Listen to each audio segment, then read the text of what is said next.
Bonjour. Un principe fondamental en plongée, notamment pour la flottabilité et plein d'autres choses, c'est la relation entre pression et volume avec la loi dite de Mariotte.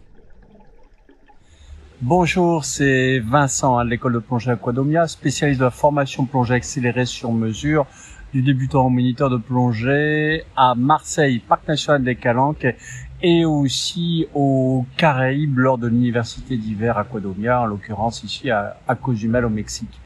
Donc je vais vous parler de ce principe fondamental, cette loi qui régit la pression et les volumes en plongée. C'est une loi qui a déjà été multiples fois abordée dans mes cours niveau 1, mes cours niveau 2, mes cours niveau 3, mes cours niveau 4, mes cours Open Water, mes cours Dive Master, dont vous retrouvez les vidéos dans cette chaîne.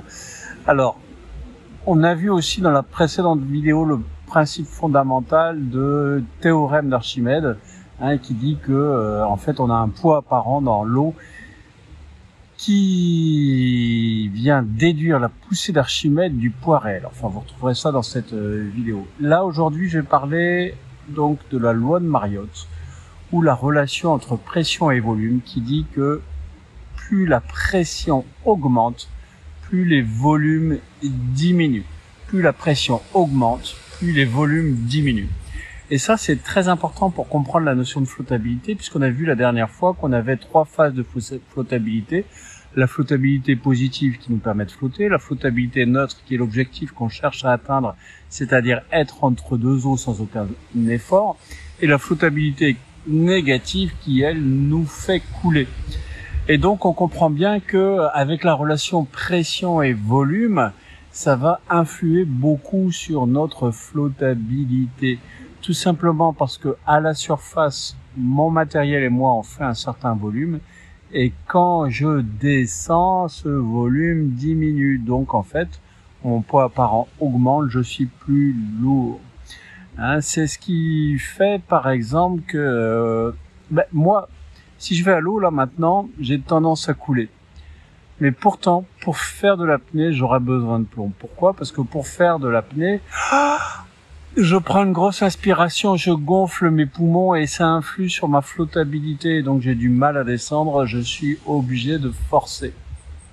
Donc tout ça, ça explique la logique contre-intuitive du gilet stabilisateur. Ce gilet qu'on a sur le dos qui se gonfle en surface pour flotter. Et bien sûr, pour ne plus flotter, il s'agit de le dégonfler pour descendre. Mais au fur et à mesure de la descente, il va falloir le gonfler. Mais pourquoi? Tout simplement parce que notre équipement est composé entre autres d'une combinaison. C'est surtout valable si on a une combinaison épaisse, beaucoup moins si on plonge en maillot de bain ou en shorty.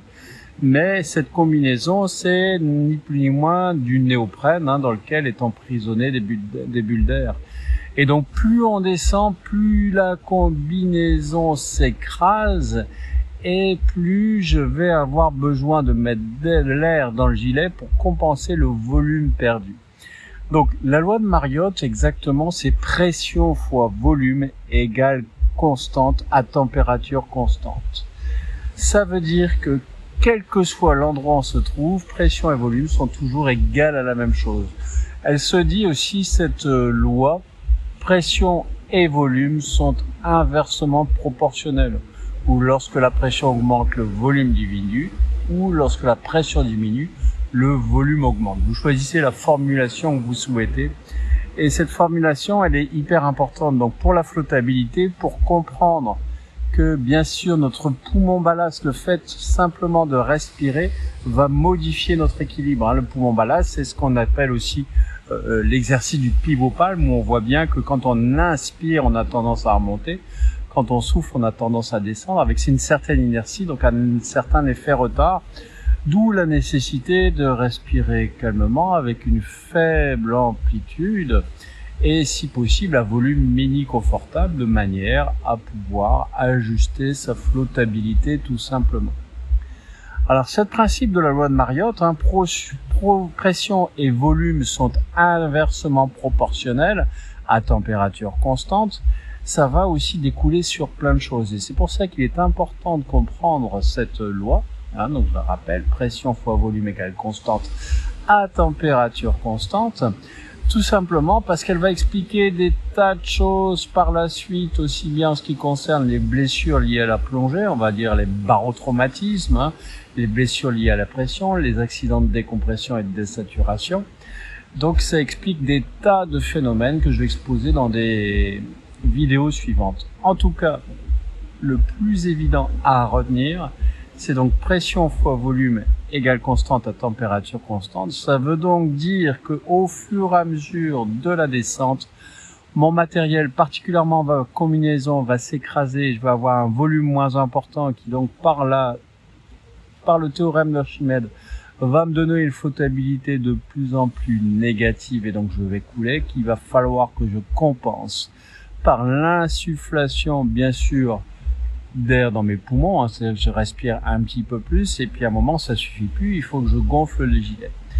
Donc ça c'est une notion vraiment très fondamentale à comprendre à tous les niveaux, hein, que ce soit pour débuter en plongée ou pour devenir expert, notamment en cave diving, en plongée souterraine où les ajustements de flottabilité sont ultra millimétrés pour ne pas soulever le sédiment qui est au fond ou ne pas casser le relief qui est au plafond, hein, c'est-à-dire qu'il va falloir vraiment jouer finement, faire des fins réglages entre l'air qui est dans les poumons, l'air qui est dans le gilet, l'air qui est éventuellement dans la combinaison étanche.